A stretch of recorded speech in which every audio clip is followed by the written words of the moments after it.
함께 묵상 기도하심으로 수요예배를 하나님께 드리겠습니다.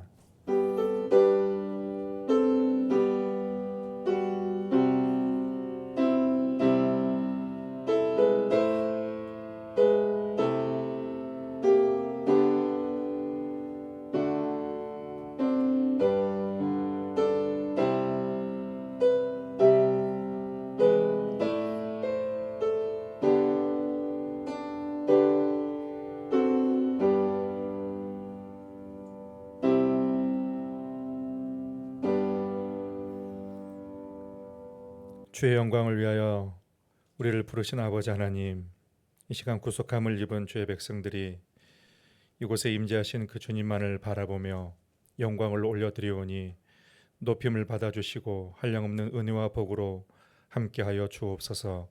예수님의 이름으로 기원하옵나이다. 아멘. 찬송가 428장 부르시겠습니다. 부르신 후에 이사라 집사님 기도 인도해 주시겠습니다.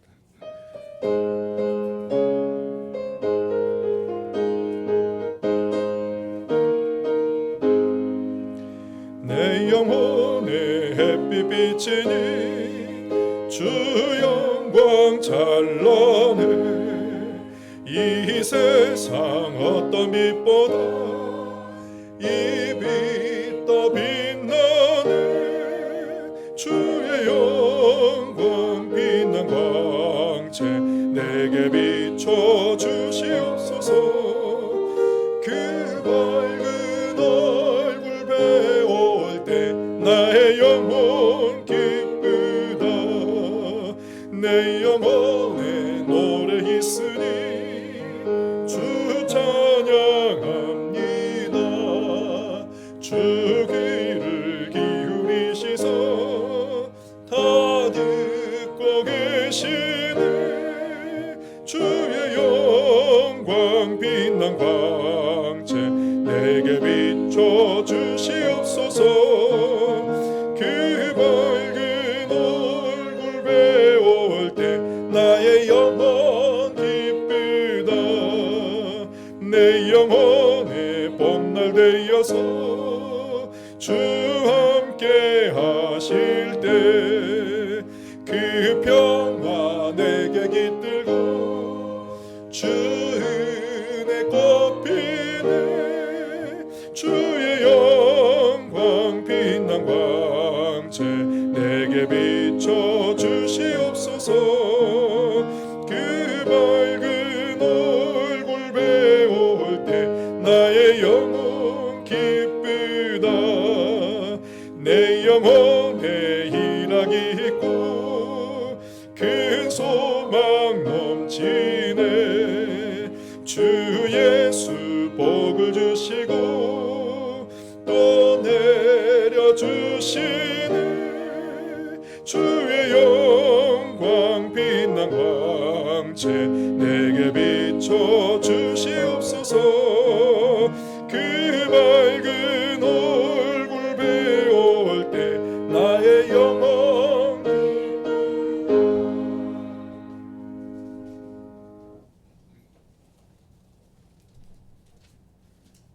사랑이 많으신 하나님, 수요 예배로 저희들을 불러주심을 감사드립니다.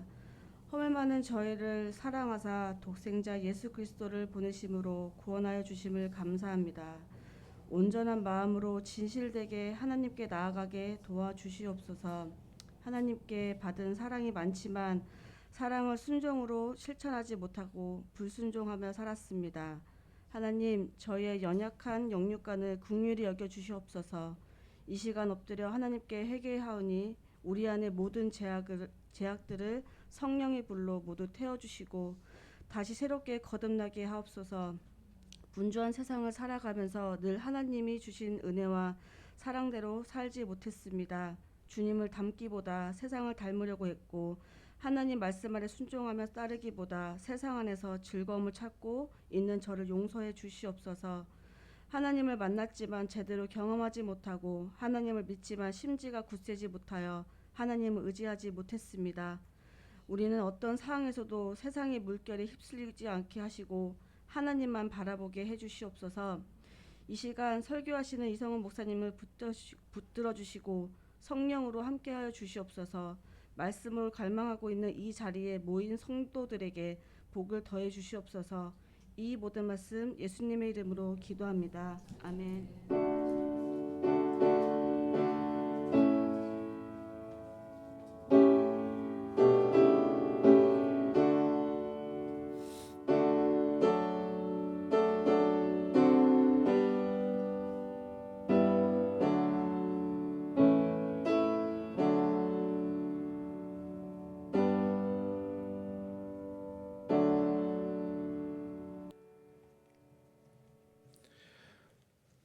오늘 우리에게 주신 하나님의 말씀은 신약성경 로마서 4장 17절입니다.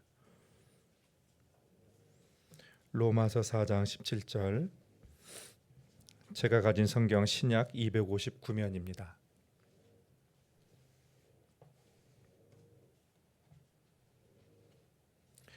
로마서 4장 17절 말씀을 봉독해 드리겠습니다. 하나님의 나라는 먹는 것과 마시는 것이 아니요 오직 성령 안에 있는 의와 평강과 희락이라. 아멘. 여러분 살아가면서 공동체의 리더에게 가장 필요한 것이 무엇이라고 생각하십니까? 가정의 리더가 있고 교회의 리더가 있고 또 일터나 여러 공동체가 있는데 그 공동체가 잘 유지하고 건강하게 잘 가기 위해서 공동체에 필요한 것은, 공동체를 이끄는 리더에게 필요한 것은 비전이다라고 했습니다. 비전을 제시하는 능력이 필요하다. 그러니까 교회 전체적으로도, 우리가 교회를 다니고 있는데 교회 전체적으로도 비전을 제시해야 되고, 또 여러분 각 부서, 또 각 부서도 있고 각 위원도 있고 거기에 위원장이나 또 거기에 부서도 어떻게 그 교회 비전을 이룰 수 있을지에 대한 그런 비전을 제시한다는 것입니다. 비전은 갈라진 마음을 하나로 묶는 거대한 힘이 있습니다. 잠언 29장 18절에 보면은 묵시가 없으면 백성이 방자히 행한다라고 했습니다. 여기서 묵시란 영어 성경으로 비전이라고 되어 있어요. 그러니까 비전이 없으면 백성들이 우왕좌왕하는 거예요. 갈팡질팡하고 질서가 없게 된다는 것입니다. 목적이 없으니까 그렇습니다. 그래서 비전은 공동체를 하나로 만들고, 그리고 그 비전을 위해서 공동체가 함께 연합하면 엄청난 에너지가 그 안에서 나오게 된다라는 말씀입니다. 예수님은 우리에게 비전을 주셨습니다. 예수님이 주신 비전은 하나님의 나라입니다. 예수님께서 제일 처음에 하셨던 말씀이 마태복음과 마가복음에서 기록이 되고 있어요. 같은 말씀입니다. 마태복음 4장 17절에 보면 이때부터 예수께서 비로소 전파하여 가라사대 회개하라 천국이 가까이 왔느니라, 그렇게 말씀을 하셨습니다. 그리고 마가복음 1장 15절에 보면 때가 찼고 하나님 나라가 가까웠으니 회개하고 복음을 믿으라라고 했어요. 그러니까 예수님의 비전은 하나님의 나라인 것입니다.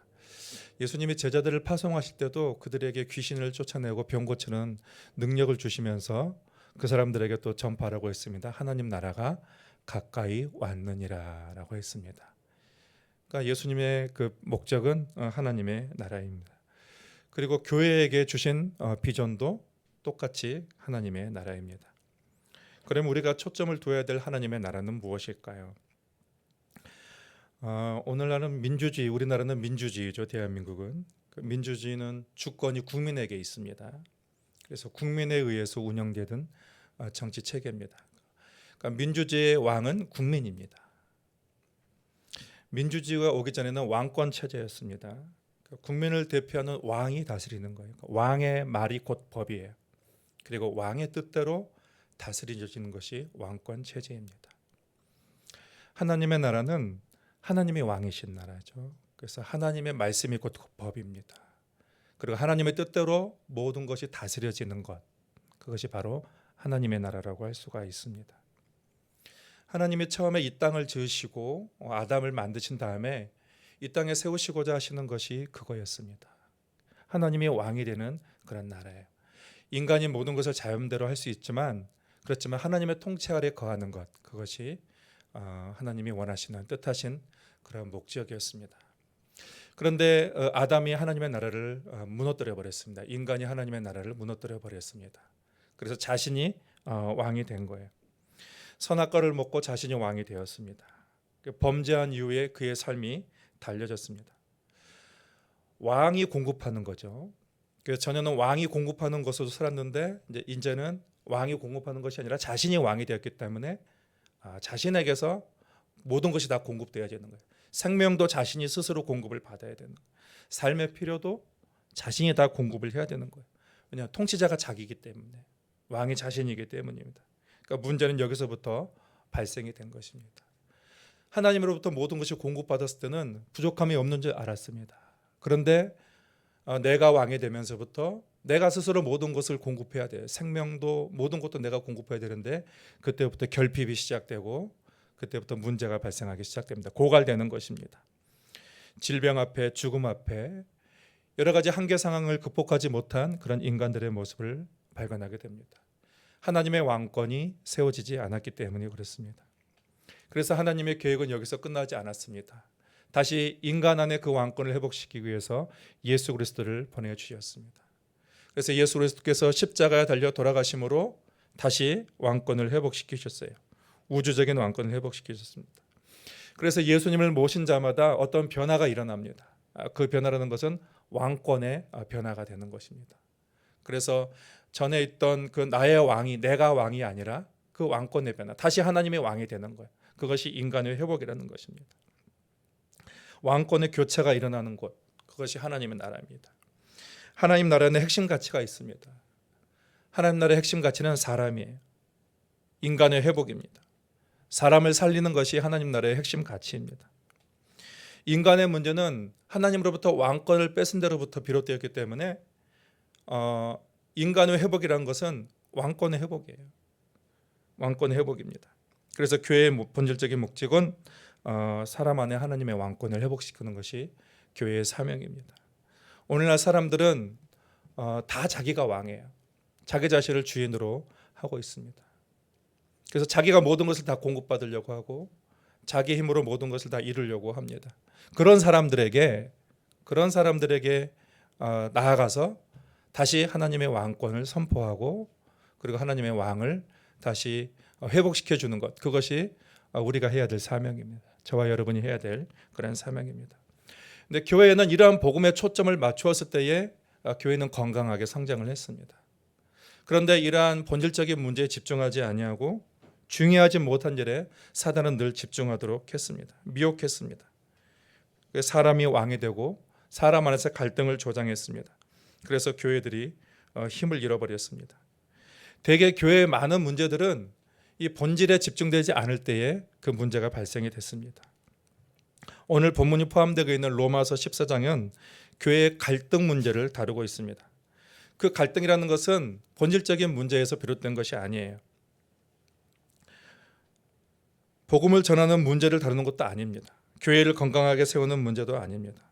어처구니 없게도 먹는 것 때문에 교회 갈등이 일어났습니다. 분쟁이 일어난 것입니다. 로마서 14장 전체의 배경 말씀을 드릴 필요가 있습니다. 로마 교회에는 유대인 그리스도인들과 헬라인 그리스도인이 있었습니다. 이들은 예수를 영접해서 같은 믿음을 가지고 있음에도 불구하고 서로 간에 다툼이 있었습니다.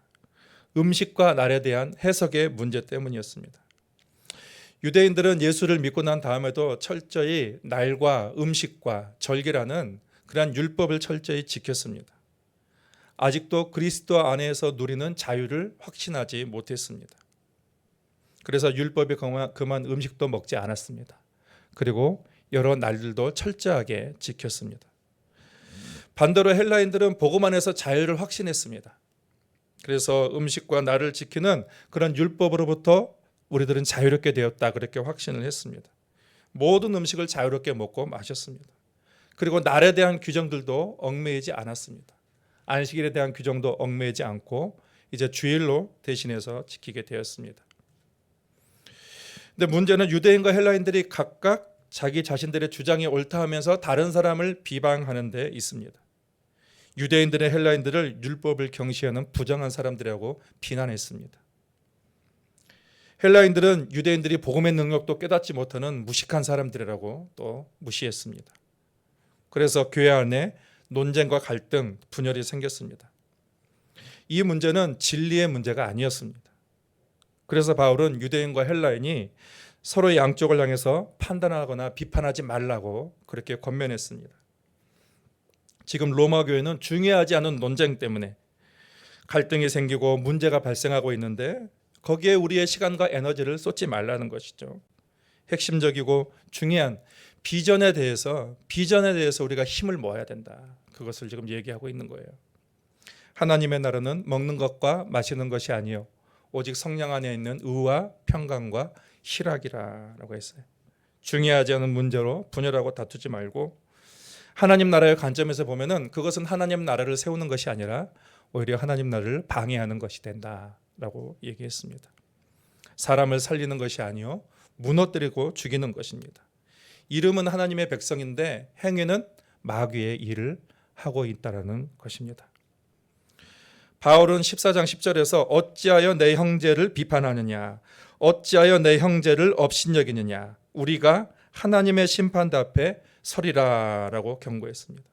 중요하지 않은 문제로 분정하고 다투지 말라는 것입니다. 내 생각, 내 주장이 옳고 당신 주장이 틀리다 이런 문제들로 논쟁을 하고 있는데 그것이 공동체를 살리고 있는 문제냐 정말로 비전에 집중하고 있는 문제인가 사람을 살리는지 무너뜨리는지를 확인해 봐야 한다는 것입니다. 그래서 교인들에게 말합니다. 하나님의 나라는 이런 먹는 것과 마시는 것이 아니다. 이런 문제로 예수님이 주신 하나님의 나라를 무너뜨리지 말라. 교회는 그런 다툼과 싸움을 벌이고 의와 평강과 희락을 추구해야 된다. 그렇게 말하고 있는 것입니다. 이 세 가지의 핵심에 대해서 함께 말씀을 나누겠습니다. 하나님의 나라는 의를 이루는 것입니다. 성경에서 말하는 의는 두 가지입니다. 하나는 법적인 의고 하나는 옳은 행실을 가리키는 의를 말합니다. 법적인 용어로서의 의는 예수 그리스도로 말미암아 인간들에게 값없이 주어지는 대속적인 의, 대속적인 은혜를 말합니다. 로마서 4장 25절에 말씀합니다. 예수는 우리가 범죄한 것 때문에 내줌이 되고 우리를 의롭다 하시기 위하여 살아나셨느니라. 예수님이 십자가에 달려 돌아가시고 다시 부활하신 것은 우리를 의롭다 하시기 위하여서 그래서 예수를 믿는 자들에게 법적으로 의인이라는 것입니다. 너는 여전히 우리는 아직 부족하여서 죄를 짓지만 법적으로 의다. 그래서 예수 그리스도의 의로 옷 입었다. 우리의 모습은 보이지 않아요. 우리의 죄인된 모습은 보이지 않고 예수로 옷 입었기 때문에 예수의 의만 보이는 것이죠. 사람에게는 의를 이룰 능력이 없습니다. 그리고 사람은 도덕적으로 그리고 율법으로 의에 이를 수 없습니다. 그렇지만 완전한 의이신 그 예수 그리스도가 우리 안에 오게 되면 그 사람은 하나님께서 너는 죄인이 아니요 더 이상 죄인이 아니요 너는 의인이다라는 것입니다. 이러한 사역을 이루는 것이 교회다라는 것이죠. 또 다른 의는 하나님의 명령을 지킴으로 하나님으로부터 인정받는 옳은 행실을 얘기합니다. 의로운 행실을 말하는 거예요. 경우에 합당한 행동, 덕을 세우는 의입니다. 믿음이 강한 자는 율법에 매이지 않아요. 그래서 날도 지키지 않고 또 음식도 자유롭게 먹을 수 있습니다. 그렇지만 자신의 자유로움이 누군가의 믿음을 넘어뜨리고 누군가를 시험에 빠뜨리고 공동체에 회방을 준다면 그렇다면 어떻게 하는 것이 합당한 일일까? 이럴 때는 자신의 자유를 제한하고 공동체의 덕을 세우라. 그것을 얘기하고 있는 것입니다. 물론 자유롭게 행동하는 것이 죄가 되지 않으나 형제를 시험에 빠뜨리고 공동체를 회방하고 혼란스럽게 하는 것은 옳지 않다라는 것입니다. 그래서 그 공동체를 위해서 또 형제를 위해서 자신을 양보하는 것, 그 덕을 행하는 그런 행위를 말하고 있습니다. 성경은 인간은 예수님을 통해서만 의를 이룬다고 말씀하고 있습니다. 그런데 구약 성경을 보면 예수님이 아직 오지 않으신 그 시대에 의인이라 인정받는 사람들이 있어요. 다니엘도 의인이라고 그랬고 욥도 의인이라고 그랬고 아브라함도 의인이라고 했습니다.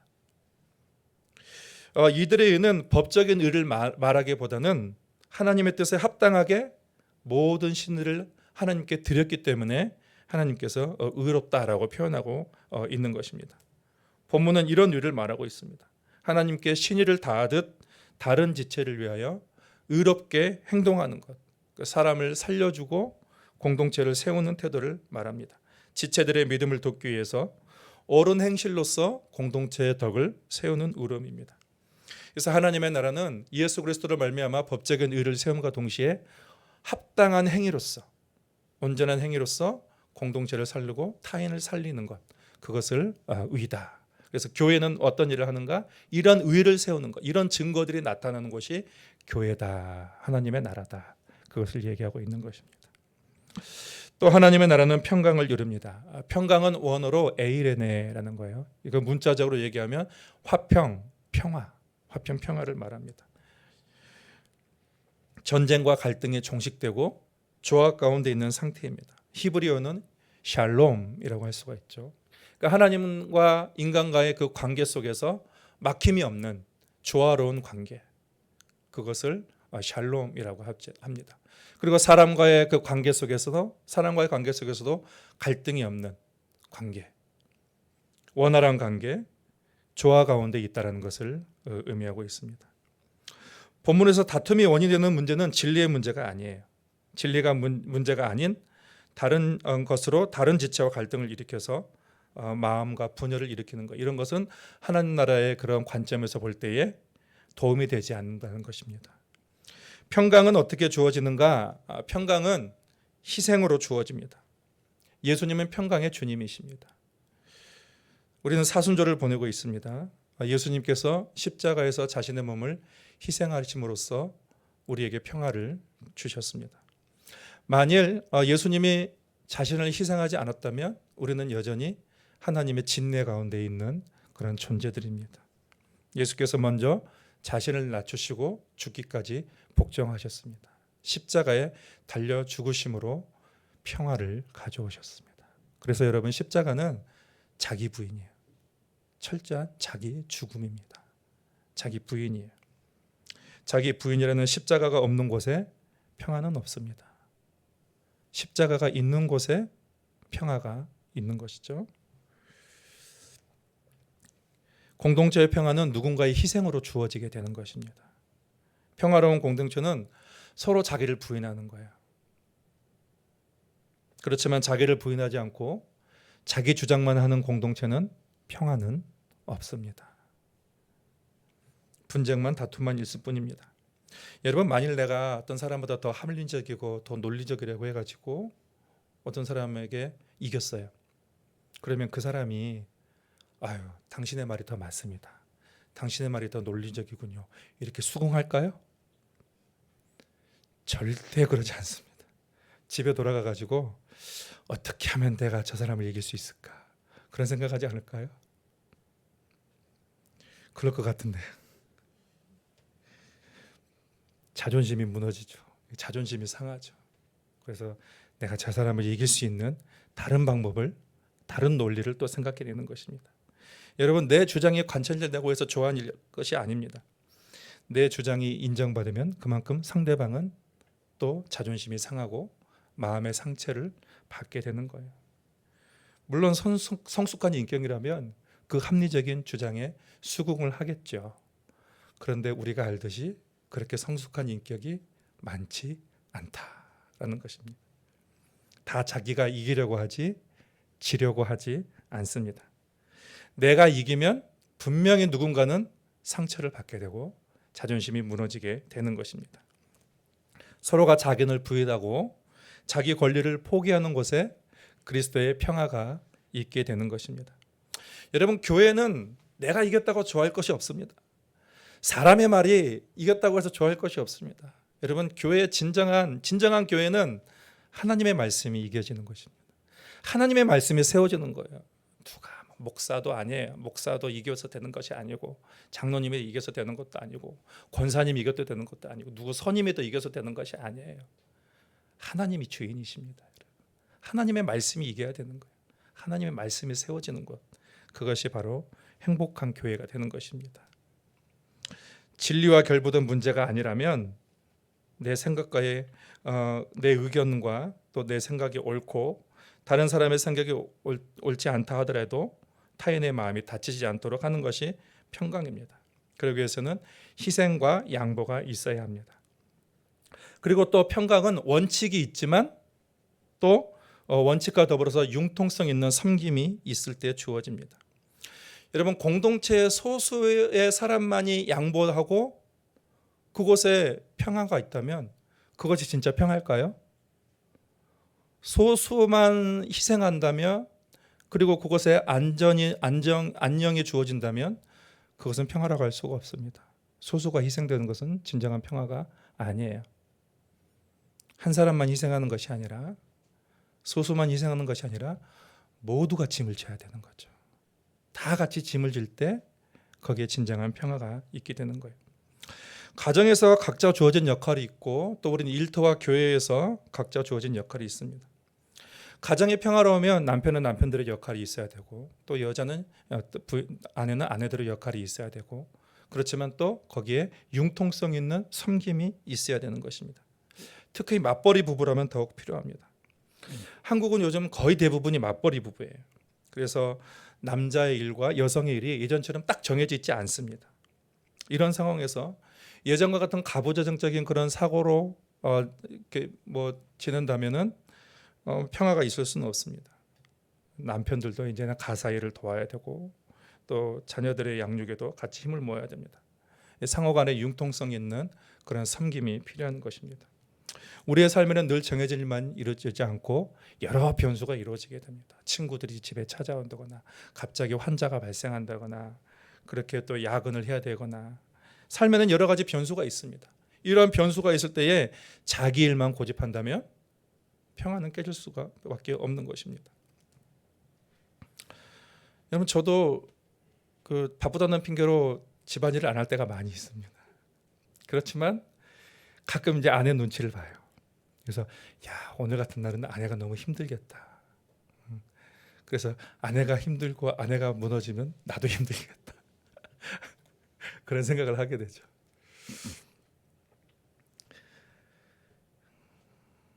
만약 부부 중에 한 사람이 갑자기 바빠지면 다른 사람이 조금 수고를 해줘야 합니다. 그렇지 않으면 평소보다 바빠진 사람이 몸에 무리가 올 수가 있어요. 지칠 수도 있기 때문입니다. 우리 회사에서도 보면은 어느 회사가 분위기가 좋냐면, 자기 일만 하는 회사보다도, 물론 자기 일이 잘하는 것도 필요하죠. 그렇지만 상대방이 어려운 일 당하거나, 또 상대방이 힘든 일을 당했을 때에 그 일을 또 대신 또 융통성 있게 함께 섬겨주는 그런 회사가 또 운영이 잘 되는 경우도 보게 됩니다. 교회에도 질서가 있고 원칙이 있습니다. 그렇지만 필요할 때는 자신의 일이 아니라 할지라도 다른 사람이 어떤 공백이 있을 때에 또 같이 또 서로가 그 공백을 메워줄 때에 거기에 평화가 있게 되는 것입니다. 그래서 평화는 희생으로 주어집니다. 그리고 또 원칙이 있지만 그 원칙을 뛰어넘는 융통성 있는 섬김이 있을 때에 평화가 주어지는 것입니다. 그러니까 하나님의 나라는 반드시 평강을 수반합니다. 평강을 잃어버리면 하나님이 우리에게 주신 큰 은혜를 놓쳐버리게 되는 것입니다. 마지막으로 하나님의 나라는 희락을 이룹니다. 희락으로 번역된 헬라어 카라는 기쁨이에요. 즐거움입니다. 이 기쁨은 세상이 주는 기쁨이 아닙니다. 하늘이 주는 기쁨이에요. 그러니까 하늘에서 침투한 그런 기쁨, 천상의 기쁨입니다. 개인주의적인 기쁨이 아니에요. 상호적인 기쁨이에요. 상호 의존적인 기쁨입니다. 혼자만 기쁘긴 것이 아니라 남을 기쁘게 함으로써 공동체가 함께 기뻐하는 것, 그것이 하나님 나라가 주는 기쁨이라고 할 수가 있습니다. 그래서 이 기쁨은 앞에서 선행된 앞에 주어진 두 가지가 선행될 때 주어지는 것입니다. 그러니까 서로를 위해서 덕을 세우고 또 서로를 위해서 희생하고 섬길 때에 공동체 안에 기쁨이 주어지게 되는 것입니다. 이 기쁨이 공동체를 행복하게 하는 것이죠. 하나님이 우리에게 원하시는 것은 이러한 기쁨을 누리는 것입니다. 기쁨은 하나님의 선물입니다. 여러분, 교회는 기쁨을 얻는 곳입니다. 항상 슬퍼하고 어둡게 하고 무겁게 하는 것이 아니라, 하나님은 우리가 하나님 안에서 자유롭고 기쁘기를 원하십니다. 우리에겐 기뻐할 이유가 많이 있습니다. 찾아보면 너무너무 많이 있습니다. 먼저 하나님이 우리와 함께 하십니다. 그리고 그분이 예수님을 우리 위해서 보내주셨습니다. 예수님이 나의 죄를 위해서 십자가에 달려 돌아가셨습니다. 그리고 그분은 다시 부활하셨습니다. 그리고 그분은 승천하셨고 오늘 나에게 성령님이 함께 계십니다. 성령님을 보내주셨습니다. 이거 기뻐할 일이 너무 많이 있습니다. 기쁨은 그래서 하나님께 집중할 때 기쁨은 주어집니다. 날마다 하나님을 만나면 기쁨이 충만합니다. 하나님이 없으면 기쁨은 빼앗기게 되는 것이죠. 그래서 우리 안에는 늘 하나님이 있어야 되는 거예요. 대화 가운데 하나님이 있어야 되고 만남 가운데 하나님이 있어야 되고 우리의 모든 모임과 사역 가운데에 하나님이 있으면 기쁨이 있게 되는 것입니다. 그런데 그 자리에 하나님이 안 계시고 그러면 기쁨을 빼앗길 수밖에 없습니다. 그러니까 하나님은 우리에게 기쁨을 주길 원하시는데 하나님이 자리에 계시는 곳, 그러니까 하나님의 왕이 되시는 곳, 그곳에 기쁨이 넘쳐나게 되는 것입니다. 우리가 부정적인 것을 보면 우리의 기쁨을 빼앗기게 됩니다. 그래서 우리가 가정을 가거나 또 우리 교회에 오거나 늘 부정적인 것만 보는 분이 계셔요. 그래서 문제점만 보고 지적하고 그런 분이 계십니다. 기쁨을 빼앗깁니다. 우리 안에 기쁨을 얻기 위해서는 긍정적인 부분을 많이 봐야 되는 거예요. 우리 교회는 성도들이 착하고 그리고 우리 성가대도 찬양도 잘하고 우리 예배는 또 은혜롭고 이런 긍정적인 부분을 봐야 기쁨이 있는 것입니다. 또 하나님이 충만하시고 하나님의 은혜가 충만하고 자꾸 이게 부정적인 것을 보면은 기쁨이 사라집니다. 여러분 예수님이요 여러분에게 부정적인 면을 보시겠습니까? 긍정적인 면을 보시겠습니까? 예수님은 여러분의 부정적인 면을 보시지 않습니다. 여러분의 긍정적인 면을 보십니다. 만약에 예수님이 여러분의 부정적인 면을 보시고 여러분을 정죄했다면 이미 우리는 심판에 놓여 있을 것입니다. 그렇지만 예수님께서는 너의 하나님 여호와가 너의 가운데 계시니 그는 너로 인하여 기쁨을 이기지 못하며. 우리가 뭐가 잘났는데요. 그런데 주님은 우리 안에 있는 긍정적인 면을 보시는 거죠. 우리 안에 숨겨진 잠재력, 그리고 예수님을 통하여서 이 잠재력이 더 커져서 주의 나라를 위해서 일할 그 비전과 미래를 보시고 주님께서는 우리를 보시고 기뻐하시는 거예요. 우리 안에 주님이 계시다면 우리도 부정적인 면 때문에 그것에 대해 불평하고 불만을 갖는 것보다도 우리 상대에 대한 긍정적인 면을 보게 되고 그리고 우리 공동체 안에서 있는 긍정적인 면을 보고 오히려 감사하게 되는 것이죠. 그것을 보고 기뻐하게 되는 것입니다. 우리가 주님의 눈으로 보면 기뻐할 것들이 많이 있습니다. 그러니까 주님이 그 안에 계시면 우리는 기뻐할 수가 있게 되는 것입니다. 하나님 나라 안에 세 가지 속성을 나누었습니다. 하나님 나라는 주께서 통치하시는 곳입니다. 하나님이 왕 되시는 곳에 세 가지 증거가 나타납니다.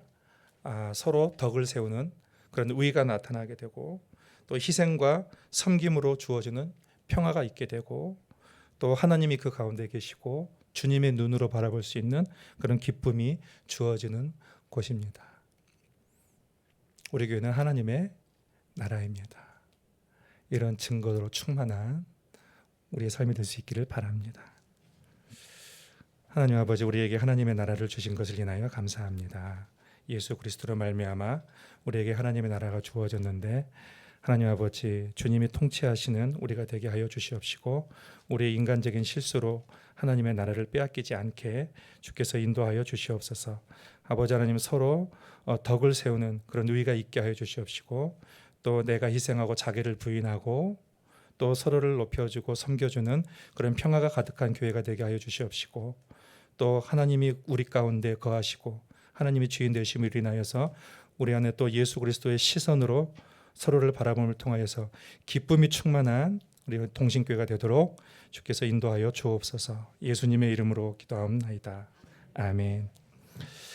445장 부르시겠습니다.